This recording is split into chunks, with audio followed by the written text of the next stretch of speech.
तो सर, आपने एक इंटरव्यू में इंकशाफ किया है कि आप पर दबाव था कि इलेक्शन से पहले अपनी पार्टी को लॉन्च कर दिया जाए।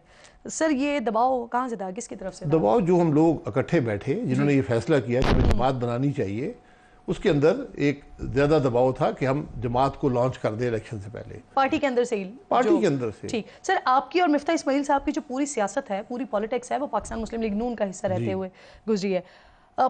इस पार्टी में आपकी पुरानी पार्टी के कौन कौन से ऐसे नाम हैं जो आपसे राब्ते में हैं, जो शामिल होंगे आप लोगों के साथ? जी, जो शामिल है वही, हमने किसी से रब्ता नहीं किया। ठीक। लोग आपसे सरदार मेहताब साहब हमारे साथ इस सफर में शामिल हैं। जावेद अबाई साहब साहब का सेनेटर है, वो शामिल हैं, जो ये नून लीग से हैं।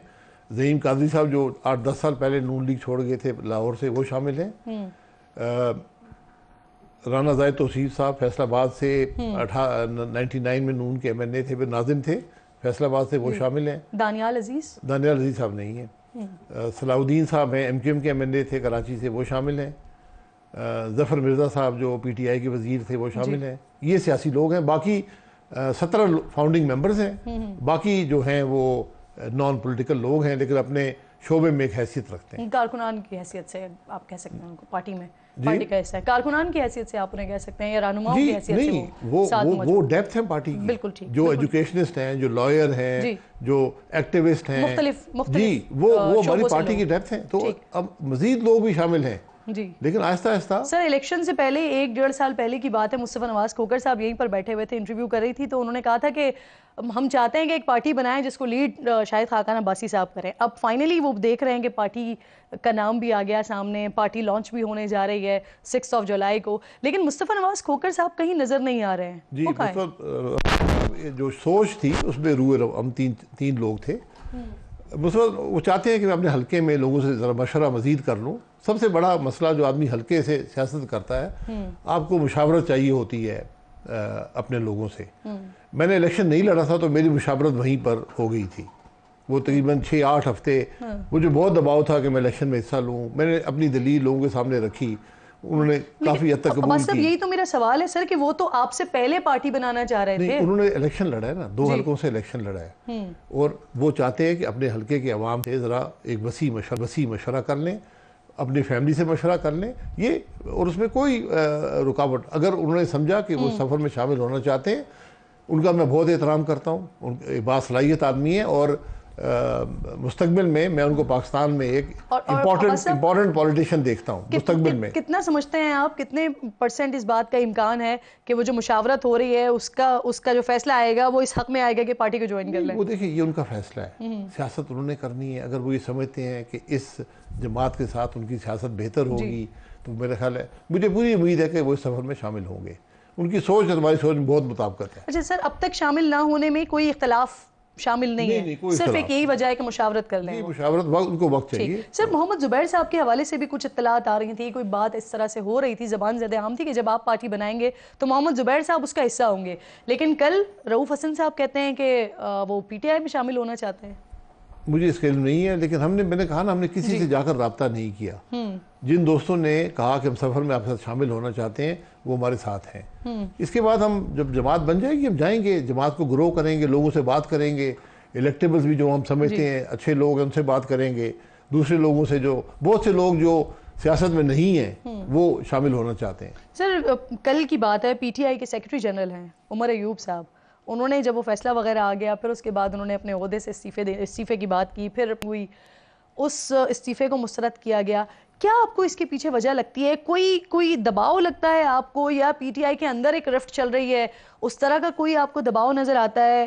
क्योंकि इख्तलाफात की काफ़ी खबरें गर्म हैं, हो क्या रहा है ये? मेरे लिए कुछ मुश्किल है कहना, लेकिन सियासी जमात में जब लीडर मौके पे मौजूद ना हो और उस सियासी जमात के अंदर भी इतनी बड़ी तब्दीली उसके अहदेदारों में आ गई हो कि जो माजी के अहदेदार थे उनमें से अक्सर नहीं है, तो फिर ये आपस में ज़ाती इख्तलाफात चलते हैं, उस पर कोई इस्तीफ़ा दे देता है, कोई नहीं देता, अपने एहतजाज रिकॉर्ड करते हैं। तो ये एक सियासी अमल का हिस्सा है, कोई ये अनोखी बात नहीं है। सर, ये अब जो अगला सवाल मैं आपसे करी हूँ, ये वक्त से बहुत पहले का सवाल है, बट अगेन के आपकी नज़र में सर, अगर आपको आगे जाकर इंतखाबी इत्तेहाद बनाना पड़ता है तो आपके लिए कौन सा फेवरेट ज़्यादा क्या होगा? क्या पाकिस्तान मुस्लिम लीग नून के साथ इंतखाब भी इत्तेहाद बनाना पसंद करेंगे, या PTI आपकी चॉइस में होगा? देखिए, जो आइन पे यकीन रखता हो, जो मुल्क के लिए काम कर सके, वो हम उसके साथ इत्तेहाद, हमारे पास कुछ भी ना उसके साथ चलने को तैयार हैं। क्योंकि आज ज़रूरत मुल्क की है। आज हमारी, यकीन करें, किसी की हैसियत कुछ नहीं है। चलिए मौजूदा हालात में पूछ लेती हूँ, तो कौन हो सकता है? मौजूदा हालात में PTI? तीनों की नाकामी आपके सामने है। सोच बदल लें, उनके साथ है। तीनों के साथ इत्तेहाद नहीं हो सकता मौजूदा हालात में। सोच बदल लेना। आप कहें जी हमें इक़्तिदार नहीं चाहिए, हमने मुल्क की बात करनी है, मुल्क के मसाइल को हल करना है, ये तरीका है, हम कुर्सियां नहीं ढूंढेंगे, हम उल्टे सीधे वजीर नहीं बनाएंगे। आप देख लें असेंबली के अंदर किस किस्म के मेंबरान आए हैं, सेनेट में किस किस्म के आए हैं। ठीक, thank you so much sir. Best wishes आपकी पार्टी के लिए। शायद खाकान अब्बासी साहब प्रोग्राम में साथ मौजूद थे। नाज़रीन, टूट फूट का शिकार तहरीक इंसाफ, ये संभलते संभलते फिर इस वक्त जो सिनेरियो हमारे सामने आ रहा है वो ये है कि ये जमात जो है वो फिर से बिखरने लगी है। गुज़िश्ता रोज़ उमर अयूब साहब ने इस्तीफ़ा दिया, तहरीक इंसाफ अपनी ही सुनामी की लपेट में आ गई है। उर्दू न्यूज़ के मुताबिक उमर अयूब ने इस्तीफ़ा दिया नहीं है, बल्कि पार्टी के अंदरूनी इख्तलाफात और तहफ़्फ़ुज़ात की वजह से खुद बानी तहरीक इंसाफ ने उनसे इस्तीफ़ा मांगा है, इस्तीफ़ा लिया है।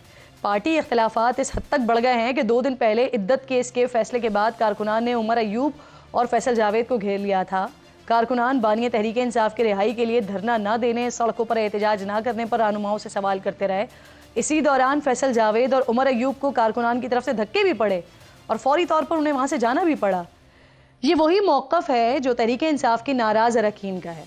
उमर अयूब के इस्तीफ़े से पहले तहरीक इंसाफ के 27 मेंबरान कौमी असम्बली के एहतजाज मुस्ताफ़ी होने की खबरें गर्दिश कर रही थी, जो समझते हैं कि मौजूदा तहरीक इंसाफ की क़यादत अपने मैंडेट के साथ इंसाफ नहीं है। रिक्वेस्ट होगी बतौर एक पाकिस्तानी मुझे सुना जाए, शायद ये आज मेरा आखिरी दिन हो इस ऐवान में।